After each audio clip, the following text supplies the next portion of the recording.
વલસાડ શહેરના કૈલાસ રોડ ઉપર નિર્માણાધીન બ્રિજની કામગીરી દરમિયાન શુક્રવારે સવારે મોટી દુર્ઘટના સર્જાઈ હતી. બ્રિજ બનાવવા માટે બાંધવામાં આવેલું સ્કેફોલ્ડિંગ અચાનક તૂટી પડતા 5 જેટલા શ્રમિકો તેની નીચે દટાયા હોવાનું જાણવા મળ્યું હતું. ઘટનાની જાણ થતાં જ ફાયર વિભાગની ટીમ અને પોલીસનો કાફલો તાત્કાલિક ઘટના સ્થળે પહોંચી ગયો હતો અને શ્રમિકોને કાટમાળ નીચેથી બહાર કાઢવામાં આવ્યા હતા.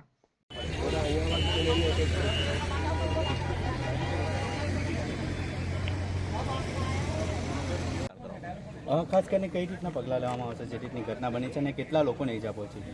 ઈજા તો હાલ 4 જણને પહોંચી છે, હોસ્પિટલ શિફ્ટ કરવામાં આવ્યા છે, ફેટાલિટી નથી અને આગળ આપની પાસે જે પ્રમાણે સરકારશ્રીના નિયમ મુજબ કાર્યવાહી કરવામાં આવશે. 4 જે ઈજાગ્રસ્તો છે એમને હોસ્પિટલ પહોંચાડી દેવામાં આવેલા છે અને બીજી પરિસ્થિતિનું નિરીક્ષણ ચાલુ છે. 5 જેટલા જે લેબર હતા એમને જે ઈજા થયેલી છે અને ઈજા કોઈપણ જાતની ગંભીર નથી અને બધા સેફ છે અને હાલમાં કસ્તુરબા હોસ્પિટલમાં એમને પહોંચાડવામાં આવેલ છે. સર, આ જે પ્રમાણેનો સ્લેબ જે નાખવામાં આવ્યો છે, સ્લેબ સમયે જે ઘટના બની છે, કોઈ મોટી હોનારત બની તો એના માટે ના, એટલે ટેકનિકલ તપાસનો વિષય છે જે અમારા જે આરએમપીના અધિકારીઓ છે અને જે અમે તેમની સાથે પણ અમે તાત્કાલિક મિટિંગ કરીએ છીએ અને હવે જાયજો લઈએ છીએ કે ખામી શું હતી.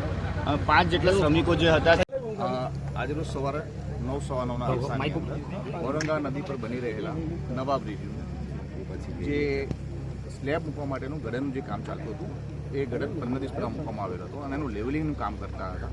તે દરમિયાન લેવલિંગ કામ કરતા દરમિયાન એક ટ્રસ છે જે સ્લીપ થઈ જતા આ જે સ્લેબ માટે જે ગડર બનાવ્યા હતા એ આખો જે સ્ટ્રક્ચર કોલેપ્સ થયું હતું અને ત્યાં જે કામ જે કરી રહ્યા હતા એ 5 જેટલા મજૂરો હતા. 5 મજૂરો હતા એ તમામને અત્યારે રેસ્ક્યુ કરી લેવામાં આવે છે તંત્ર દ્વારા અને તમામને અત્યારે કસ્તુરબા હોસ્પિટલમાં સારવાર હેઠળ છે.